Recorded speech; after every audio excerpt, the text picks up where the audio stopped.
Et l'on parle donc des élections européennes en compagnie de Cécile Lecomte. Bonsoir. Bonsoir. Merci d'être venue dans ce studio. Difficile à trouver, mais merci d'avoir été à l'heure. Vous êtes professeure de sciences politiques, enseignante à Sciences Po. Vous êtes aussi chercheuse au CERAPS, le plus important laboratoire CNRS de sciences politiques et de droit public. Alors, comment aujourd'hui parler d'abord de construction européenne sans commencer par parler de ce que l'on a vu sur les écrans? Je ne sais pas si vous avez eu le temps de regarder, de suivre les plages du débarquement, la puissance de ces images, ces vétérans centenaires venus il y a 80 ans délivrer la France, qui étaient là, l'œil vif, la larme prête à couler au cœur des commémorations, aux côtés de chefs d'État et de gouvernement. C'était l'émotion quand l'histoire avec un grand H envahit nos écrans, nos radios. Est-ce que vous avez pu voir un peu des images, ou au moins entendre, suivre, et qu'est-ce que vous en retenez ?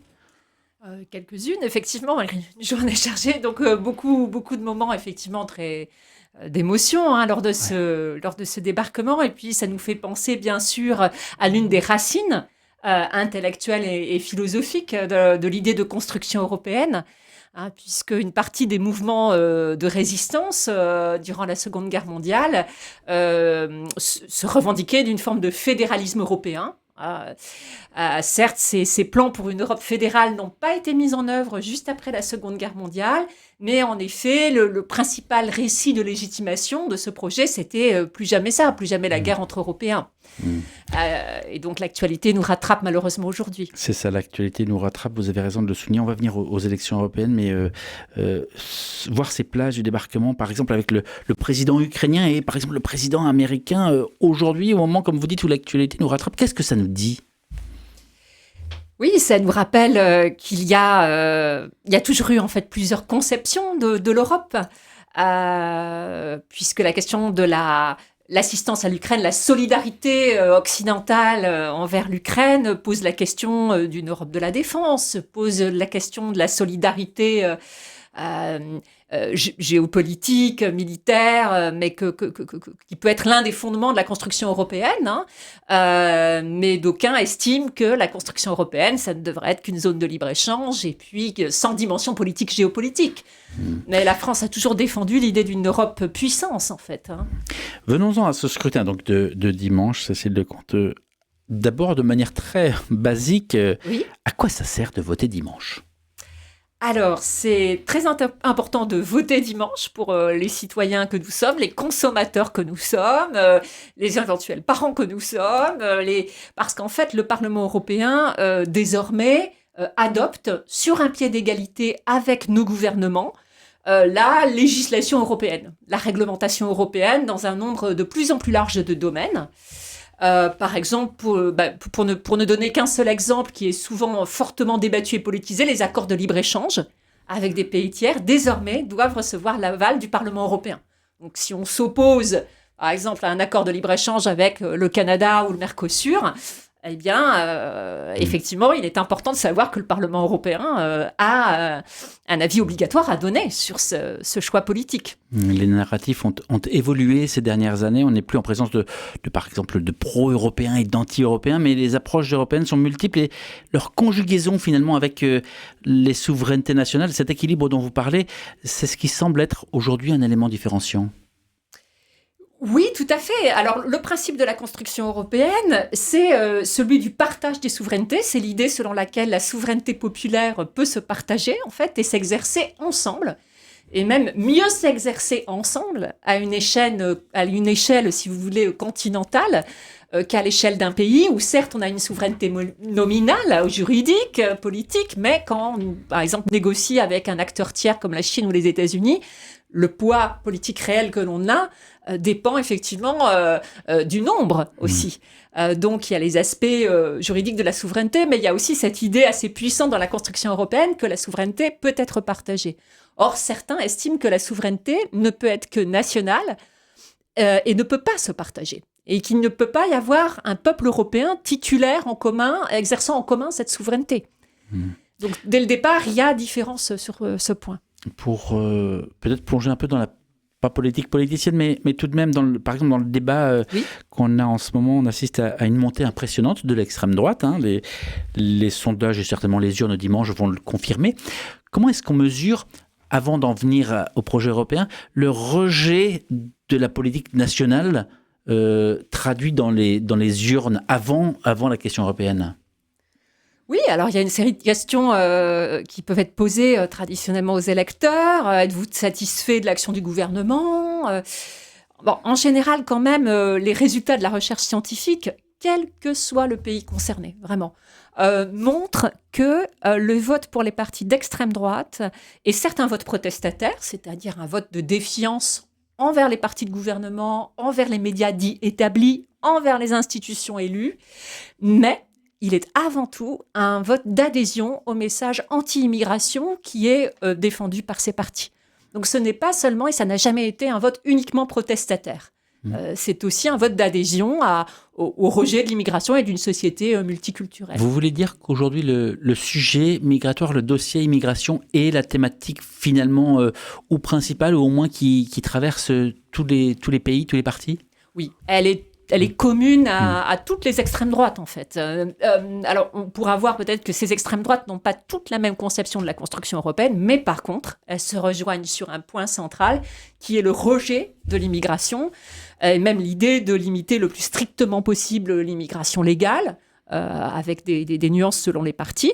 Mais ce qui caractérise les électeurs de ces partis-là, c'est à la fois un niveau de défiance très élevé envers la politique, les institutions de la démocratie libérale, mais aussi et avant tout l'hostilité envers les migrants, envers le multiculturalisme, c'est-à-dire le pluralisme culturel, religieux. Cécile Lecomte, je rappelle que vous êtes professeure de sciences politiques et enseignante à Sciences Po. On est en droit aussi de se poser la question, pourquoi est-ce que les différentes extrêmes droites européennes, au-delà d'un fonds nationaliste commun, pourquoi est-ce qu'elles réinvestissent finalement l'Union européenne ?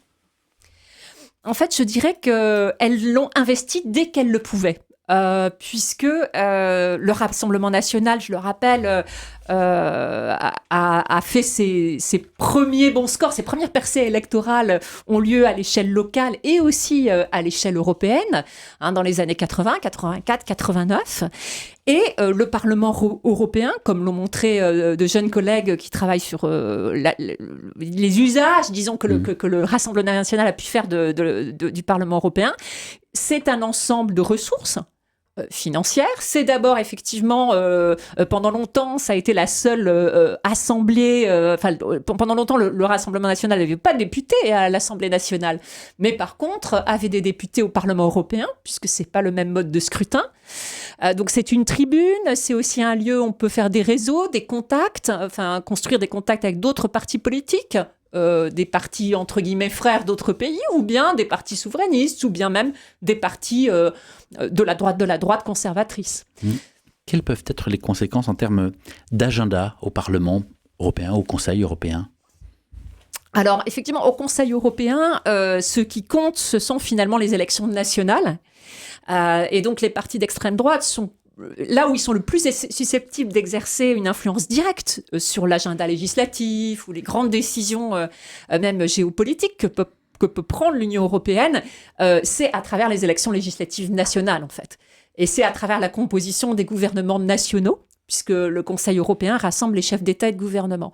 Ceci dit, au sein du Parlement européen, dès lors s'ils sont capables, ce qui a été très peu le cas jusqu'à présent, il y avait quand même un cordon sanitaire autour de ces partis, s'ils sont capables de s'allier avec les souverainistes, avec une partie de la droite du Parti populaire européen, alors là, ils peuvent peser sur l'agenda du Parlement européen. Alors attention, je préviens, on va entendre ces prochains jours refleurir dans les journaux, dans les médias, cette expression « premier parti de France » pour parler évidemment des abstentionnistes qui promettent d'être encore nombreux. Alors, mais tout de même, lors des dernières élections européennes, on était à 50,12% des électeurs qui s'étaient rendus aux urnes, c'était en 2019, un taux de participation qui n'avait pas été observé depuis 1994, donc on peut se dire que c'était moins pire. Qui s'abstient ? Est-ce qu'il va y avoir de l'abstention ? À qui profite l'abstention ? Alors, je veux dire que l'abstention, les politistes ont montré qu'il y avait toujours différentes formes d'abstention. Il y a en général, déjà, quel que soit le scrutin, il y a ceux qui s'abstiennent parce qu'ils ne sont pas satisfaits par l'offre politique existante.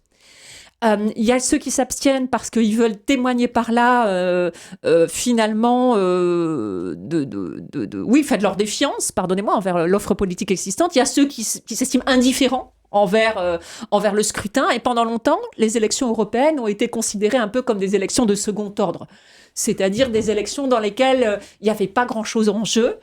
Donc, soit on pouvait s'abstenir, soit on pouvait voter différemment de ce qu'on votait lors des législatives, ce qui explique que pendant longtemps, le vote dit extrême était beaucoup plus important aux européennes qu'aux élections législatives, indépendamment du fait que c'est pas le même mode de scrutin. Pardon. Mais si vous allez dans la rue, maintenant, vous parlez de second ordre, je suis persuadé que beaucoup ne sauront pas dire quelles peuvent être les conséquences de leur vote sur, finalement, concrètement, leur vie quotidienne, les arcanes du pouvoir. Ouais. Alors, on peut leur donner des exemples précis. Par exemple, il y a quelques années, le Parlement européen a adopté une directive sur le congé parental. Afin de renforcer, de mettre un minimum de garanties en termes d'égalité homme-femme dans tous les États en ce qui concerne l'accès au congé parental. Le Parlement européen légifère sur les questions environnementales. Un vote important, par exemple, a eu lieu l'été dernier. Le vote sur le règlement de restauration de la nature, qui a été complètement détricoté en fait par les groupes d'intérêt et aussi par on peut dire un bloc de droite conservatrice extrême, voire en partie libérale au Parlement européen, et le texte n'a pas été adopté en l'état. Or, c'est un texte qui était très ambitieux du point de vue écologique. Le Parlement européen vote aussi sur un certain nombre de questions, relatives à la réglementation du marché que nous partageons avec les autres Européens. Est-ce que les entreprises polonaises ont le droit de venir prester des services en France, par exemple ? Et ce n'est pas toujours au détriment des personnes qui votent, parce que très souvent, c'est ce qu'il ressort, c'est que l'Europe est frais. Oui, c'est vrai, effectivement, l'Europe est frais parce que l'Europe, c'est d'abord, au départ, un marché. C'est la liberté de circuler librement pour les biens, pour les personnes, pour les travailleurs, pour les étudiants, dans un espace dans lequel on n'a certes pas aboli les frontières, mais dans lequel on a aboli les contrôles matériels. Enfin, ça, c'est l'espace Schengen aux frontières. Et donc, par exemple, pour un Européen de l'Est ou du Centre, cette liberté de circulation, elle est fondamentale. Peut-être moins pour un Européen de l'Ouest, qui voit moins de gains à cette liberté de circulation. Donc, tout aussi était une question d'opportunités. Est-ce que cet espace représente pour moi des opportunités parce que je peux être mobile, je peux aller travailler à l'étranger, je peux investir des capitaux ailleurs, je peux, en tant qu'entreprise, postuler pour un contrat public dans un autre pays, ou bien est-ce qu'au contraire, cet espace de libre-échange, il est au contraire vu comme une menace, comme un espace concurrentiel, un espace qui va porter atteinte à ma sécurité d'emploi, etc. Cécile Lecomte, vous venez de parler des groupes d'intérêt il y a quelques minutes. Plus de 50 000 personnes exercent aujourd'hui au Parlement européen du lobbying. C'est tout à fait légal, c'est une pratique régulière. Alors si l'on rapporte aux 705 députés, ça fait donc plus de 70 lobbyistes en moyenne par élu. Ça paraît énorme. Est-ce que les eurodéputés peuvent y résister ou est-ce qu'ils sont sous la coupe des lobbies, ces groupes d'influence ? Oui, alors c'est vrai qu'on a beaucoup parlé, de nombreux ouvrages sont sortis comme sur Bruxelles comme entre des lobbies. Alors il faut quand même ne pas oublier, comme l'ont montré des travaux par exemple de mon collègue Guillaume Courty, que le lobbying est aussi très présent à l'échelle nationale. Par exemple, la France est connue en Europe pour la puissance de son lobby agricole, mais aussi son lobby bancaire, à la fois à l'échelle nationale et à l'échelle européenne. Et si finalement vous êtes un lobby influent, vous allez pouvoir vous mobiliser à diverses échelles de l'action publique, à l'échelle du gouvernement français, à l'échelle de tel eurodéputé, etc. Alors, les eurodéputés ne sont pas totalement libres de ce qu'ils font. D'abord, il y a un registre en fait de transparence, c'est-à-dire que les lobbies ou les représentants des groupes d'intérêt ont la possibilité de s'inscrire dans un registre dans lequel ils indiquent clairement quels députés ils vont voir, sur quelle campagne ils travaillent, pour quel client, avec quel montant. Mais ce registre n'est pas obligatoire. C'est-à-dire, dès lors qu'une entreprise, j'en sais rien, comme Gazprom ou Microsoft, qui font du lobbying à Bruxelles, estiment que ils n'ont pas envie de s'enregistrer et de donner ces informations à la société civile, ils le peuvent. Mais on comprend l'intérêt de jouer la transparence, évidemment. Oui, pour l'image de l'entreprise aussi, effectivement. Mais il y a des sanctions si les informations sont fausses, s'avèrent fausses. Il y a 1 an et demi, fin 2022, 4 eurodéputés étaient mis en cause dans un scandale impliquant des valises de billets en échange de prises de position favorables au Qatar et au Maroc. C'est 900 000 euros en cash, on s'en souvient, ça avait fait la une des médias, avait été retrouvée chez celle qui était vice-présidente tout de même du Parlement, elle était grecque. Et puis début mars de cette année, cette fois, les autorités belges ont annoncé l'ouverture d'une enquête sur des eurodéputés de 10 pays soupçonnés d'avoir reçu des financements d'un site pro-russe. Voice of Europe, financé par un proche de Poutine pour diffuser de la propagande russe. Des perquisitions viennent d'avoir lieu. Les deux sujets, les deux enquêtes sont encore en cours. Est-ce que ça ne va pas peser sur ces élections qui arrivent dimanche? Est-ce que ça ne ternit pas finalement l'image de cette institution? Oui, ça pourrait le faire. Après, ceux des partis qui seraient tentés de dénoncer l'existence de corruption, mais à Bruxelles comme ailleurs, d'ailleurs, peuvent se trouver un petit peu embarrassés par ces questions-là. Parce que si je prends le cas du Rassemblement national, par exemple, eh bien, ce parti a des ennuis judiciaires. Plusieurs de ses élus ont des ennuis judiciaires parce que l'OLAF, c'est-à-dire l'organe européen de répression des fraudes, a montré que de l'argent européen avait été utilisé pour financer des emplois au sein du parti national. Or ça, c'est interdit par la législation européenne. Et donc, je crois que jusqu'à présent, déjà, Marine Le Pen elle-même a été condamnée à rembourser des sommes assez importantes au Parlement européen pour avoir mal utilisé cet argent, de façon illégale. Donc, dénoncer la corruption à Bruxelles, oui, c'est toujours possible, mais ça peut se retourner également contre les partis qui la dénoncent. Cécile Lecomte, dernière question, il nous reste moins d'une minute. Celles et ceux qui nous écoutent et qui hésitent encore ou à se déplacer ou à trouver l'intérêt de ce vote, vous leur dites quoi ? Je leur dis que ce qu'il y a comme l'enjeu central, je pense, de ces élections en 2019, alors on dit toujours, oui, c'est vraiment les élections européennes les plus importantes, mais là, je crois que c'est vraiment le cas. Parce que c'est aussi des élections qui vont quand même influencer les choix géopolitiques, la relation avec la Russie, et donc, ultimement, le type de démocratie qu'on veut en Europe. Merci beaucoup en tout cas d'avoir fait le déplacement, d'être venu en direct, Cécile Lecomte. Je rappelle que vous êtes professeure de sciences politiques, enseignante à Sciences Po, chercheur au CERAPS, le plus important laboratoire CNRS de sciences politiques et de droit public. Et vous avez aussi d'autres lignes sur votre long CV. Merci d'être venu dans ce studio.